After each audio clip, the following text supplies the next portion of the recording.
Hello everyone, मैं विनोद तोमर। तो स्वागत है आप सबका फिर से जे प्लस में। है तो हम लोग थोड़ा सा ही बस है ना, जस्ट इंट्रोडक्शन था हमारा डिटर्मिनेंट। इनफैक्ट तो डेफिनीशन क्या होती है यही हमने है ना लास्ट वाली क्लास में डिस्कस किया था। एक बार उसको रिवाइज करते हैं और फिर थोड़ा आगे बढ़ाते हैं। ना हमने डेफिनीशन में क्या सीखा था कि जो डिटर्मिनेंट होता है वो एक्चुअली किसी स्क्वायर मैट्रिक्स का ही लिए एग्जिस्ट करता है। एक तो ये बात है ध्यान रखनी है कि स्क्वायर मैट्रिक्स का ही डिटर्मिनेंट आता है। और डिटर्मिनेंट हमने कहा था कि एक ऑपरेटर की तरह काम करेगा जो स्क्वायर मैट्रिक्स को एक्स में कन्वर्ट कर देगा, एक यूनिक नंबर में कन्वर्ट कर देगा। है ना, ठीक है। अब सवाल आता है कि जब डिटर्मिनेंट स्क्वायर मैट्रिक्स का ही एग्जिस्ट करता है तो कैसे इवेल्युएट करेंगे हम लोग, है ना, कैसे कैसे इवेल्युएट करेंगे। अच्छा, अपने इस जो सिलेबस है ना, सिलेबस में मैक्सिमम 3/3 ऑर्डर का ही डिटर्मिनेंट। वैसे तो हम अगर इस आइडिया को कंसिडर करें तो फिर किसी भी ऑर्डर का डिटर्मिनेंट हो उसको इवेल्युएट तो एटलीस्ट कर ही सकते हैं, है ना, वैल्यूएशन तो किया जा सकता है। तो आओ जरा समझते हैं, है ना, कि मान लो अपने पास सबसे पहले ही बात करें हम लोग कि अगर मान लो मेरे पास ये मैट्रिक्स है, ठीक है, 5 लिखा हुआ है इसमें, और इसका ऑर्डर अगर चेक करें हम लोग, है ना, तो कितना है 1/1, है ना, 1/1 ऑर्डर का, ठीक है, स्क्वायर मैट्रिक्स है। अब अगर इसका डिटर्मिनेंट हम लोग लिखते हैं तो डिटर्मिनेंट कैसे लिखा जाएगा, है ना, डिटर्मिनेंट कैसे आएगा, आओ जरा देखते हैं। मतलब डिटर्मिनेंट हमने कहा था ये मॉड वाला जो सिंबल है यही डिटर्मिनेंट के लिए भी यूज करते हैं हम लोग। हाँ, डिफरेंस क्या होता है कि मॉड्यूलस हमेशा 0 या पॉजिटिव होता है, लेकिन जो डिटर्मिनेंट है उसकी वैल्यू पॉजिटिव, नेगेटिव, 0 कुछ भी आ सकती है ना। मतलब डिटर्मिनेंट की वैल्यू इनफैक्ट नेगेटिव भी आ सकती है, लेकिन मॉड्यूलस कभी नेगेटिव नहीं आ सकता। तो अगर डिटर्मिनेंट लिखेंगे तो कुछ ऐसे लिखा जाएगा, हमने कहा है ना 5। अब इसकी वैल्यू कितनी आएगी, है ना, जो ये डिटर्मिनेंट है, ठीक है, इसकी का आउटपुट क्या होगा, तो वो जो नंबर इसके अंदर है वो इटसेल्फ आ जाएगा। मतलब कितना हो जाएगा, 5 आ जाएगा, है ना, कितना हो जाएगा, 5 हो जाएगा। ऐसे ही मान लो दूसरा मान लो मेरे पास मैट्रिक्स है, इसमें है -3, इसका भी ऑर्डर कितना है 1/1, है ना, कितना है 1/1।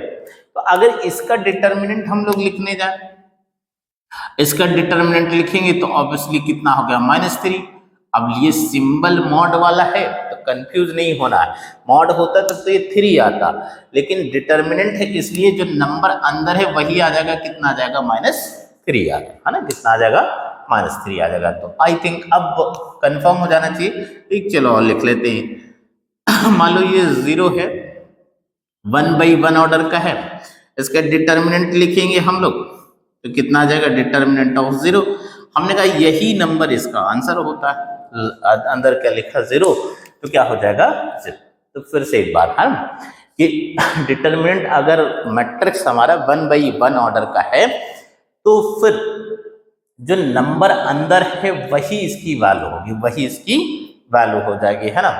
अब सवाल है, मान लो 2/2 का मैट्रिक्स हो अपने पास, जैसे ये मान लो लिखता हूं कि ये A है मेरे पास, है ना, 2 3 4 5 ये है मान लो, तो इसका ऑर्डर कितना है 2/2, कितना है 2/2 है। अब इसको कैसे इवेल्युएट किया जाए, है ना, तो ये तो बहुत आसान, ये कल भी डिस्कस किया था हमने।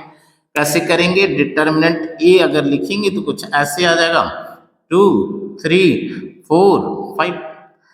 अब इसे इवेल्युएट करने के लिए हमने कहा था पहले इसको इससे मल्टीप्लाई करेंगे और इसको इससे मल्टीप्लाई करेंगे, तो 2 × 5 कितना आ जाएगा, 10 आ गया।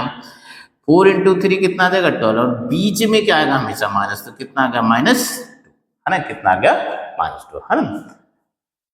तो 2/2 आई थिंक समझ हाँ कर सकते हैं अब तो, है ना। मतलब अगर कुछ इस तरह से कहें कि मान लो मेरे पास ये है ABCD, इसका ऑर्डर कितना है 2/2, तो AD से मल्टीप्लाई हो जाएगा और BC से मल्टीप्लाई, बीच में कितना आ जाएगा, माइनस साइन आ जाएगा, बीच में माइनस साइन आ जाएगा। और नेक्स्ट देखते हैं जरा।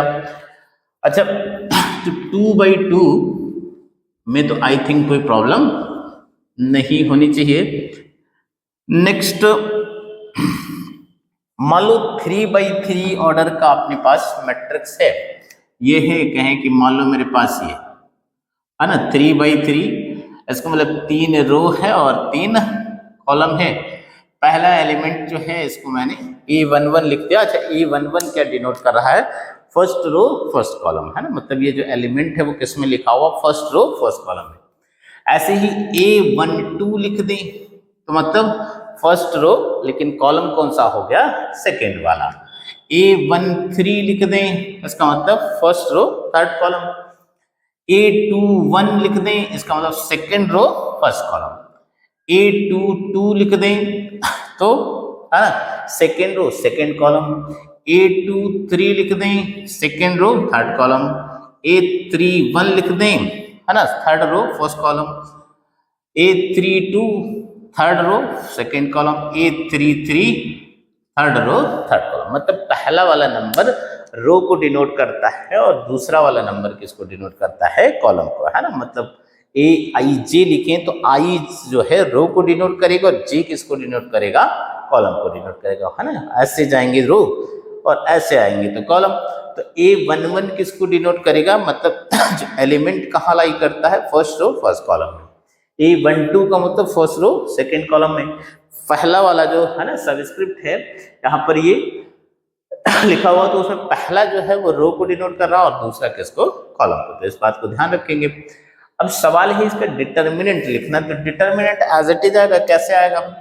डिटर्मिनेंट लिखेंगे हम लोग तो ये ऐसे आ जाएगा, बस ये सिंबल चेंज कर देंगे तो कितना हो जाएगा? A11 A12 A13 A21 A22 A23 A31 A32 और A33, है ना।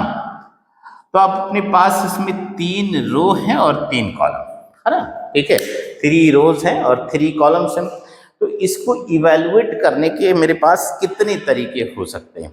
तो एक तो ये कर सकते हैं कि इस रो के पहली वाली जो रो है इसके अलोंग इवेलुएट कर लें, या दूसरी वाली रो के, या तीसरी वाली। ऐसे ही सेम, चाहे तो हम लोग पहले वाले कॉलम के, चाहे दूसरे वाले, और चाहे तो तीसरे कॉलम के रिस्पेक्ट में इसको इवेलुएट कर सकते हैं। मतलब टोटल 6 तरीके होंगे इसको इवेलुएट करने के हमारे पास, है ना। फर्स्ट बे, सेकेंड बे, थर्ड बे, ठीक है, फोर्थ बे, फिफ्थ बे, सिक्स्थ बे। टोटल 6 वेज होंगे इसे इवेलुएट करने के। अब सवाल ये उठता है कि इवेलुएट हो कैसे, है ना। तो इसे एक्सपैंड करने का हमने कहा 6 तरीके हो सकते हैं। मैं फर्स्ट रो के अलोंग लिखता हूं और उसी से समझाते हैं कि कैसे लिखते हैं। मतलब तो पहली बात तो ये है कि ये जो सबस्क्रिप्ट है, जैसे 1 1, ठीक है, 1 2 है, 1 3, तो अगर 1 1, ठीक है, 1 + 1 कर देंगे तो कितना आ जाएगा? 2 आ जाएगा। 2 इवन नंबर होता है। तो जहां पर ये वाला लिखेंगे, ठीक है, वहां उससे पहले प्लस साइन लिखेंगे। A12, ठीक है, तो यहां पर जहां जब लिखेंगे हम, ठीक है, तो 1 + 2 3 हो गया। 3 ऑड नंबर होता है तो इससे पहले माइनस साइन लिखेंगे। ऐसे ही ये A13, है ना, तो A13 first row third column हो गया। अच्छा, 1 + 3 करेंगे तो 4 आएगा। 4 फिर से इवन नंबर आ गया, तो इससे पहले प्लस साइन लिखेंगे, है ना। मतलब जहां पर सम सबस्क्रिप्ट का इवन आएगा वहां पर प्लस साइन, जहां पर ऑड आएगा वहां पर माइनस साइन। तो अब ये इन 6 बेज में से कोई भी तुम जो है इवेलुएट करते हो, बस इसी बात का ध्यान रखना है कि जहां पर सबस्क्रिप्ट का सम इवन वहां पर प्लस, जहां पर ऑड वहां पर माइनस। तो जैसे मैं लिखता हूं फर्स्ट रो के अलोंग, मान लो एक्सपेंड करते हैं इसे, तो A11 आएगा, A11 आएगा। अब 1 + 1 इवन था तो इसलिए प्लस लिया मैंने। अब क्या करेंगे? इस रो और इस कॉलम को एज इट इज छोड़ देंगे, जिसमें ये A11 था उस रो और उस कॉलम को छोड़ देंगे। जो सब डिटर्मिनेंट बचेगा, मतलब ये 2/2 का डिटर्मिनेंट बचेगा, तो इस एज इट इज लिख दिया। मतलब क्या बचेगा? A22 A23 A32 और A33, ठीक। अच्छा, फिर अब A12 लिखना है तो 1 + 2 ऑड होगा, तो ऑड होगा तो इसका मतलब माइनस लिखना होगा। तो कितना आ जाएगा? A12।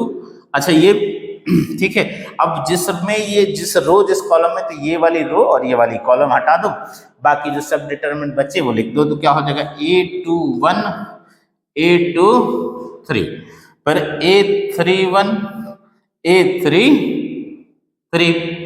ठीक। फिर अब ये वाला लिखना है तो 1 + 3 करेंगे तो कितना आएगा, 4 आएगा, और 4 इवन नंबर होता है, तो प्लस A13 आ जाएगा। और अब ये रो गया और ये कॉलम गया, तो बचा कितना अपने पास, A21 A22 A31 A32। I think comfortable हो।